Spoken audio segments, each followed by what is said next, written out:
ও কাকা তুমি বিষম খাও? তোমার নাম করি তো। একটু আগে আমি বলছি ওই বাড়ির দিদি বলছে যে কাকা এসছে, আমি না এখন। ও মা লতিগুলো কি ভালো মা। মা আসো তাহলে লতি নেবো। ও কাকা লঙ্কা দাও, কাঁচা লঙ্কা। কাল আসতে পারিনি, সেই সুন্দর খারাপ। হ্যাঁ গো কাকা, খবরই সারাদিন দেখছি জামাই আছে সত্যি কথা গন্ডগোলের জায়গায়। ও ওই জন্য আমার একটু চিন্তা বেশি। আচ্ছা আচ্ছা, সারাদিন বাংকারে থাকে। তাই তো। পুঁই শাক নেবা নাকি? ধরো না, কত লতি? 520 টাকা ধরি। পুঁই শাক নেবা? পুঁই শাক দেবো না ডাটা দেবো? বেগুন তো নেই, পুঁই শাক নিয়ে ভালো লাগে বল। বেগুন তোমাদের উঠিয়ে দিয়েছে, বেগুন একটা আছে সেই এ না নিলে নিতে পারো, এটা আছে চাপ লেগে। ও তুমি 5 টাকা দিও, 10 টাকার বেগুন 5 টাকা দিয়ে যাও। কুচকে কুচকে গেছে তাই দেখি। ও 10 টাকায় কুমড়ো দাও। কুমড়ো চমৎকার কুমড়ো আছে, মিষ্টি কুমড়ো তো। হ্যাঁ মিষ্টি কুমড়ো সেই দাও, কুমড়ো 10 টাকার মতো দেবো মা। ভেন্ডি দেবো নাকি মা? না পুঁই শাক নিবি বললি যে। এই যে কুমড়ো, সুন্দর কুমড়ো আছে। হ্যাঁ দেখতে সুন্দর আছে। মা নিল এই মাত্র কাটলাম, একটা আগে শেষ হয়ে গেছে। আর লঙ্কা আমায় কাঁচা দেখে দেবা। হ্যাঁ কাঁচার সংখ্যায় আছে, চিন্তা নেই।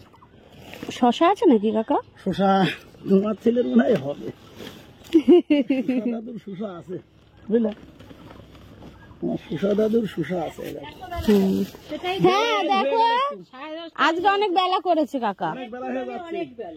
10 টাকা দেবো। হ্যাঁ 10। কচুরলতি কত করে দাদা? দেখো 520 টাকা কেজি। এই যে 520 টাকা। 160 টাকা করে আমরাই নিয়ে এসছি, কি করবো কাড়াকাড়ি। তাও আজকে গামছা গায়ে দিয়ে রয়েছি, আবার হয়তো তোমরা একটু বকবে। আসলে হাতের কাছে যেটা পেয়েছি নিয়ে চলে গেছি। সবজি কাকার জন্য ওয়েট করছিলাম গো। তো তারপর যখনই দেখলাম কাকা এসছে, তো তারপর তাড়াতাড়ি করে আমি ওড়নাটা রয়েছে কোথায় খুঁজে পাচ্ছি না, ওই গামছাটা গায়ে দিয়েই চলে গেছি সবজি আনতে। অনেক কটা সবজি নিয়েছি, তোমাদের দেখাচ্ছি। সবজি কিনতে কি যে ভালো লাগে, 70 টাকার সবজি। আর আমার বর খাওয়া দাওয়া করে বেরোলো, বলছে কি এত সবজি নিলে, 70 টাকা বিল হয়ে গেল। আমি অনেকদিন সবজি নিইনি, দেখো চোখের তলায় ঘাম হয়ে গেছে। আমি অনেকদিন সবজি নিইনি, তো এখানে তোমাদের দেখাচ্ছি। দাঁড়াও, পুঁই শাক। ওই পুঁই শাক তো আজকে হবে না তাই না? এই যে 5 টাকার পুঁই শাক নিয়েছি। পুঁই শাকগুলো কি ভালো, মাকে বলছি মা মাছের মুড়ো দিয়ে করবা। আর এই যে লঙ্কা নিয়েছি, লঙ্কা এখন রাখলেই পেকে যায়, তাই কাকাকে বললাম কাকা কাঁচা কাঁচা দেখে দেবা। আর এদিকে কি মোটা মোটা হচ্ছে লতি নেওয়া হয়েছে। এই যে আচ্ছা রাতে ছাড়িয়ে রাখবো মা, কালকে কি করবি? লতি করবি? ও পুঁই শাক করবো তো। হ্যাঁ হ্যাঁ হ্যাঁ, এটা চিংড়ি মাছ দিয়ে করবি, আর যদি কালকে মাছ নিস। এই যে লতি, কি মোটা মোটা লতি। আর হচ্ছে একটা বেগুন নিয়েছি, আর এইদিকে হচ্ছে শশা নিয়েছি। শশাটা নেওয়ার কারণ হচ্ছে আলু সেদ্ধ দেবো আজকে। আলু সেদ্ধ, ওহো আজকে খাওয়া যাবে না, যেহেতু শনিবার পেঁয়াজ দেওয়া যাবে না, তাহলে কালকে খেতে হবে। টমেটো আছে, আলু সেদ্ধ করে টমেটো দিয়ে শশা দিয়ে, ছোলা আছে, তেঁতুল আছে, সবকিছু দিয়ে মাখা খাবো। তো আজকে তো শনিবার খাওয়া যাবে না, কালকে খাবো। কাল রবিবার আছে, কালকে খাবো। এই তো ব্যাপার। মা এখন রান্না করবে, পটল আলুর তরকারি করবে শনিবার যেহেতু, আর আম ডাল হবে। ও আম হচ্ছে এই দিদির বাড়ি থেকে আনতে যেতে হবে, যাচ্ছি একটু পরে। দিদি গাছ থেকে আম পেড়ে দেবে। আসলে কাকা আম আনিনি, এনেছিল সামনেই একজন, মানে নিয়ে নিয়েছে 5 কিলো না কয় কিলো আম নিয়ে নিয়েছে, ওই জন্য কাকার কাছে আর আম নেই। তো ওই পাশের বাড়ির দিদি বললো কি যে রিয়াঙ্কা আমার গাছ থেকে একটা আম নিয়ে নাও, নিয়ে ডাল খেও, কারণ আজ শনিবার তো, শনিবারের দিন একটু ডাল না খেলে ভালো লাগে না। চলো সঙ্গে থাকো, পরে আসছি। একটু দুধ নিয়ে ভিজবে এই জিনিসটা। তাহলে অনেক দুধে খাওয়া যায়।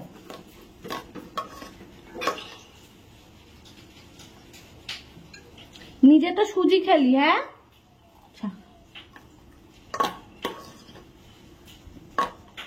কিরে, নিজে তো সুজি খেলি, তাও আমার থেকে এই ভাগ লাগে নাকি তোর?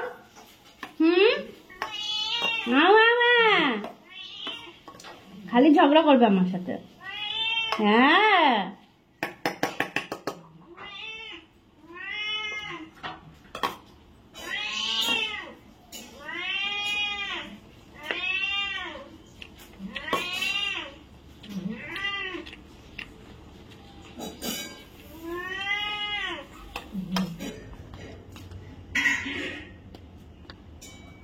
সেই গামছাই সঙ্গী। আম আনতে যাচ্ছি, আম। আর আমাদের হচ্ছে মিষ্টি কুমড়োর ডগাগুলো কি সুন্দর ছেড়েছে, দেখো পুরো এদিক দিয়ে খুব ভালো ছেড়েছে। চলো আম নিয়ে আসি, তারপর যাবো হচ্ছে দুধ আনতে। এই দুধ আনতে গেলেই আমার একটু হাঁটা হয়, তাছাড়া তো খুব একটা হাঁটি না, বিকেলবেলায় খুবই কম হাঁটা হয় আর কি। এই রোদে বাবা, পশু পাখিরও কত কষ্ট। ওই যে ওখানে একজন বসে রয়েছে, ফোন এসছে।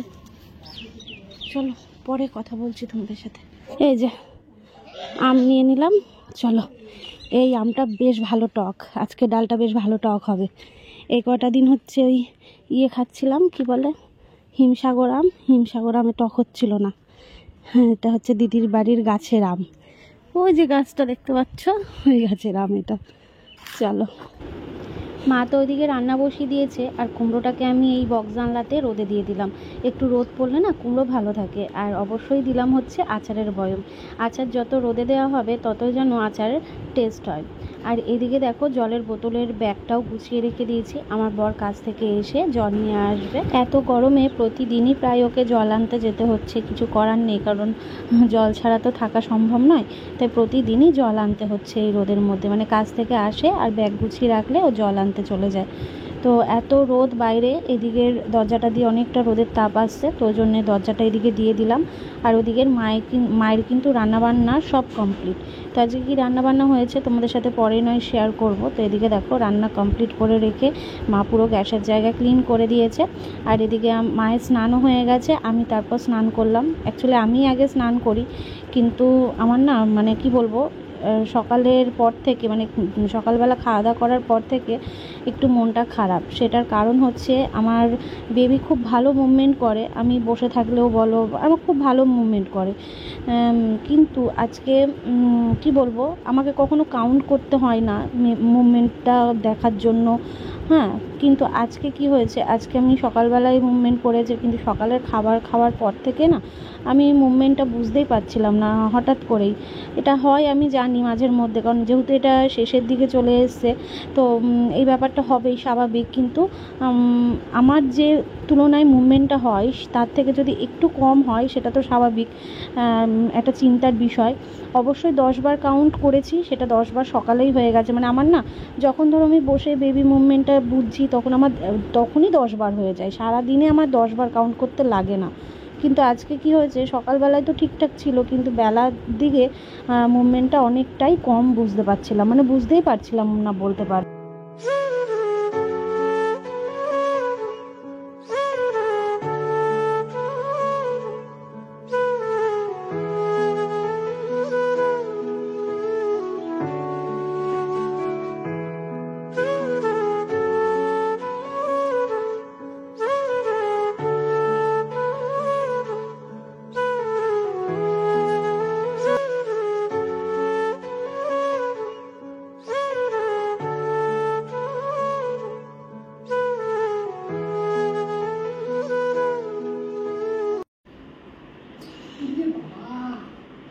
এটা আরো বেশি গরম গো।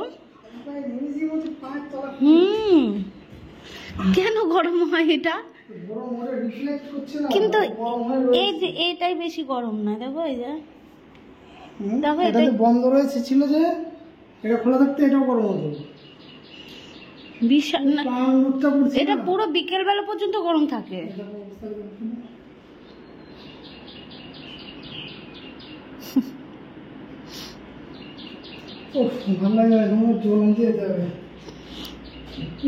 এবার থেকে সকালবেলায় যাবা গো। থাকে না, দেখো অবস্থা, দেখো আমার দিকে তাকিয়ে দেখো কি অবস্থাটা গরমে। বললাম 2 মিনিট বসে যাও, জল আনবো, জল এনে তারপরে বসবো, বসে তারপরে হচ্ছে স্নান করে খেয়ে গেল। কারো সকালে কাজে, হ্যাঁ আরো সকালে কাজে যাও। 4টার সময় অ্যালার্ম দিয়ে থাকো, আর রাত্রিবেলা ঘুমিয়ে ঘুমিয়ে বলো যে কি 4টে বেজে গেল নাকি, উঠে আবার মাথা উঁচু করে দেখতে যায়। তখন তাকিয়ে দেখে 1:30টা বাজে, আর আমি 1:30টার সময় ঘুমাইনি। জানলা দিয়ে দেখা যাচ্ছে যে আলো হয়ে গেছে। হ্যাঁ, জানলা দিয়ে দেখছি আলো হয়ে গেছে, বলছে 4টে বেজে গেল। ভিজিয়ে দেবো একটু, খোলা থাকবে। ক্যাডবেরি খেলাম, ক্যাডবেরি খাওয়ার পর মানে আমার বেবির মনে হয় ক্যাডবেরি খেতে ইচ্ছে হচ্ছিল। ক্যাডবেরি খাওয়ার পর ঠিকঠাক মতন আবার মুভমেন্টটা হলো। মানে সকাল থেকে মুভমেন্ট ছিল কিন্তু কিছুক্ষণ যেন মুভমেন্টটা বন্ধ ছিল, তো তার জন্য প্রচণ্ড টেনশন লাগছিল। তো যাই হোক, স্নান করে উঠে ভাবলাম যে কি করব শুয়েছিলাম চোখ বন্ধ করে। তারপর ভাবলাম না একটা ক্যাডবেরি খাই, ঘরে আনাই থাকে, তো সেই ক্যাডবেরি খেলাম। তারপরে গিয়ে অনেকক্ষণ ওটা মানে রেসপন্স করলো। সত্যি প্রচুর টেনশন হয় এই সময়টা না, মানে কি যে হয় সেটা শুধুমাত্র মায়েরাই বোঝে। ও প্রচুর টেনশন হচ্ছিল। যাই হোক চলো, ওরও প্রচণ্ড গরম লাগছে, দেখো ওই যে শুয়ে পড়েছে। মা রান্নাবান্না কি করেছে মানে খাওয়ার সময় তোমাদের দেখাবো, ঠিক আছে? মানে সকালবেলায় আমায় ভাত দিয়েছিল, ভাত খেয়ে আমি শুয়েছিলাম। মানে ফোনে কাজও ছিল, সেই কাজটাও আমি করিনি, ব্র্যান্ডের একটা কাজ ছিল সেই কাজটাও করিনি, শুয়েছিলাম। তখন থেকেই আমি ফিল করছি যে কোনো মুভমেন্ট হচ্ছে না, নাহলে আমার বেবি সবসময় মুভমেন্ট করে, সব সময়। তো আর কি, চলো পরে দেখা হচ্ছে। ও জল নিয়ে আসুক, তারপর স্নান টান করবে, তারপর খাওয়া দাওয়া করবো। আর মা স্নান করে এই ঘরটায় শুয়ে আছে, এই ঘরটায় ঠান্ডা ঠান্ডা, জানো তো। আজ দুপুরবেলা ভাবছি এই ঘরেই ঘুমাবো। চলো তো চল এবার ভাত বাড়বো। ওর স্নান হয়ে গেছে, মা এদিকে শশা কেটে দিল, ঠিক আছে? শশা খাবো। আর তোমাদের রান্নাগুলো এক ঝলক দেখিয়ে দিয়ে, যে শনিবারের মেনুতে মা কি রান্না করেছে। এই যে এখানে রয়েছে পটল আলুর তরকারি, হাঁড়িতে ভাত রয়েছে, আর এখানে রয়েছে হচ্ছে কুমড়ো আলু ছোলার ডাল দিয়ে, এটাকে বলা হয় কুমড়ো আলুর ছক্কা, ঠিক আছে? তোমরা কারা কারা খাও অবশ্যই জানিও। অনেকদিন পর এটা খাওয়া হচ্ছে। এটা হচ্ছে মা খুব সুন্দর করে, আর আমার রান্নাঘরে প্রথম রান্না হলো এটা। আর এখানে দেখি এটা হচ্ছে আমের টক ডাল। এর আগের দিন একটু ঘন ডাল হয়ে গেছিল, আমের ডালটা একটু পাতলা হলেই ভালো লাগে, তো একদম পাতলা করেই ডাল করেছে, ঠিক আছে? এই হচ্ছে আজকে শনিবারের রান্না বান্না। চলো খাবার বাড়বো, বেড়ে নি। খাওয়া দাওয়া হয়ে গেছে, আর রেস্ট এখন নেই, আবার যাচ্ছি কাজে। কাজ থেকে আসবো, এসে দেখি আজকে আমার ঘরটা একটু মুছতে হবে, কারণ শুক্রবারের দিন কাজে গেছিলাম, ঘরটা মোছা হয়নি, ঠিক আছে? কারণ কালকে রাত্রে এসে দোকানে গেলাম বাজার করতে। তো আর কি, এই তো জীবন, সেই ভোরবেলা থেকে চলে সারাটা দিন। আমাকে বলছে একটু কথা বলো, তোমার সাথে, তোমাকে তো ব্লগে দেখানোই হয় না, লোকে তোমাকে দেখতেই পায় না। আমি হলাম ডুমুরের ফুল, আমি হলাম ডুমুরের ফুল, ডুমুরের ফুল দেখা যায় না। তো অবস্থা হচ্ছে এই। তো যাই হোক, আর এদিকে এক বাটি হচ্ছে আচার নিয়ে বসেছে, আমার বলছে খাবে, আমি না আমি খাবো না, তুমি খাও কিন্তু কম খাও। তো যাই হোক চলো, আর কথা না বাড়িয়ে আমি যাই, আমার দেরি হয়ে যাচ্ছে। চলো সঙ্গে থেকো, টাটা। এখানে কিছু সেলাই করতে দিয়েছিলাম, দুদিন আগে তোমাদের বললাম যে নাইটিগুলো সেলাই করতে দিয়েছি। তো কি সমস্যা হয়েছে বলো তো, মানে নাইটিগুলো আনার পর আমার মনটা একটু খারাপই হয়ে গেছে। মানে আজ খারাপই হচ্ছে, সকাল থেকে ওরকম একটা ব্যাপার হলো। তারপর এই যে মানে হাতায় কুচিগুলো তো দিই আমি, জানো তো, কুচিগুলো ছোট করে দিই, তো এত বড় বড় কুচি দিয়েছে, সেই হাতার অনেকটা ঝুলে থাকছে। এই গরমের মধ্যে বেশি ঝুলে থাকলে কেমন লাগে বলো তো, অনেক বড় বড় কুচি দিয়ে দিয়েছে। আর তার মধ্যে হচ্ছে আমি যে মাপটা দিয়েছি সেই মাপটার থেকে অনেকটা ছোট করে মানে নিচটা কেটে ফেলেছে। এবার নতুন নাইটি ধুলে তো আরও কমে যাবে, তাই না? আর আমি না মানে ওই গোড়ালির উপরে উঠে যাবে ওরকম নাইটি পরি না, মানে আমার বর পছন্দ করে না ওরকম নাইটি পরা। তো তার জন্য এবার আমার তো কাটতেই হয়, অনেক বড় নাইটি, সেখান থেকে তো নিচটা কাটতেই হয়, সেই কাপড়টা দিয়েই হাতায় কুচি লাগাই। কিন্তু এতটা পরিমাণে নিচটা কেটে সেই কাপড় দিয়ে হাতায় কুচি লাগিয়ে দিয়েছে, কি বলবো, অনেকটা বেশি বড় হয়ে গেছে হাতাটা, পুরো হাতা যেরকম লাগানো থাকে সেরকম মতন হয়ে গেছে। তো আর কি করা যাবে, এই দেখো আমি যেটা তোমাদের দেখাচ্ছি, মানে আমি মাপ দিয়ে দিয়েছি, আমি এই মাপেই করতে বলেছি আর এই মাপেই কুচি লাগাতে বলেছি। দেখো এই কুচিগুলো কতটা ছোট ছোটোর মধ্যে, আর লাগিয়ে দিয়েছে কতটা বড়। আর কি করা যাবে, তো 3টে নাইটি পরে তো ফেলবো জানি, কিন্তু 3টে নাইটি তো আর 3 দিনে শেষ হবে না, যাকগে। তো এদিকে মা আবার নিয়ে এসে দিল হচ্ছে প্রোটিন মমটা। তো এখানে বিছানায় বসে বসেই আমি হচ্ছে প্রোটিন মমটা গুলিয়ে নিচ্ছি। আর মাকে বললাম একদম উষ্ণ গরম করবে, মানে বেশি গরম করবে না দুধটা, বেশি গরম করলে কি হয় ঠান্ডা হতে চায় না। আর এই 1 কোটোই বাকি রয়েছে, তো মানে ডেলিভারির আগের দিন পর্যন্ত আমায় যেটুকু রয়েছে সেটুকু কমপ্লিট করে দিয়েই তারপরেই যাব, মানে হয়ে যাবে 2 দিন 3 দিন খেলেই হয়ে যাবে। তো সেটাই এখন দুধ দিয়ে গুলিয়ে নিচ্ছি। আর কি যে বাজে খেতে, কি বলবো, কিছু করার নেই। এগুলো তো আর স্বাদের জন্য, মুখের স্বাদে তো কেউ খায় না, খেতে হবে শরীরের জন্য বা বেবির জন্য, তো তার জন্যই খাওয়া। তো এটাই এখন আমি খাবো সন্ধেবেলায়। তারপর হচ্ছে ফোনে কিছু কাজ আছে, সেই কাজটাই করব। যে তোমাদের বললাম না ব্র্যান্ডের কাজ রয়েছে, তো ভাবছি যে কটা কাজ রয়েছে সে কটা কাজ যদি আমি ডেলিভারির আগে কমপ্লিট করে দিয়ে যেতে পারি তাহলে সুবিধা হবে, কারণ এই কাজগুলো তো আমি হ্যান্ডেল করি। আর সত্যি বলতে আমার বর এই জিনিসগুলো বুঝবে না, কারণ ও এই সমস্ত মধ্যে থাকে না, তোমাদের বলেইছিলাম। কারণ ও শুধুমাত্র ওর কাজ নিয়ে থাকে, আর আমার যদি চ্যানেলে কোনো টেকনিক্যাল সমস্যা হয় তো সেইগুলো ও অবশ্যই দেখে দেয়, সেইগুলো আবার আমি কিছুই পারি না। তো তার জন্যই আর কি। আর দেখে বুঝতে পারছো কি ক্লান্ত লাগছে চোখ মুখ, কারণ প্রচণ্ড গরম লাগছে। ফ্যান চালিয়েছি, মনে হচ্ছে যেন গরম গরম ভাব আসছে। তো দুপুরবেলা ঘুমিয়েছিলাম, 1.5 ঘন্টা মতন ঘুমিয়েছিলাম। ঘুম থেকে উঠে বাইরে একটু বসেছিলাম, তারপর হাত মুখ ধুয়ে এই যে এখন মা হচ্ছে প্রোটিন মামটা দিল, এখন এটা খাচ্ছি। তো চলো বন্ধুরা, আজকের ব্লগটা তাহলে এখানে এন্ড করছি। কেমন ভালো লাগলে কিন্তু লাইক করো, কমেন্ট করো, শেয়ার করো। হাসলাম কেন বলো তো, ওই যে মুখখানা দেখে, মানে এটা খাওয়ার সময় যে আমার যে কী কষ্ট হয় কি বলবো। মানে এখন এডিট করছি, এডিট করার সময়ও আমার মনে পড়ছে যে কী বাজে খেতে, কী বাজে স্বাদ। চলো তাহলে আজ তবে এইটুকু থাক, বাকি কথা কাল হবে নতুন একটা ব্লগের সাথে। আগামীকাল দেখা হচ্ছে, ভালো থেকো।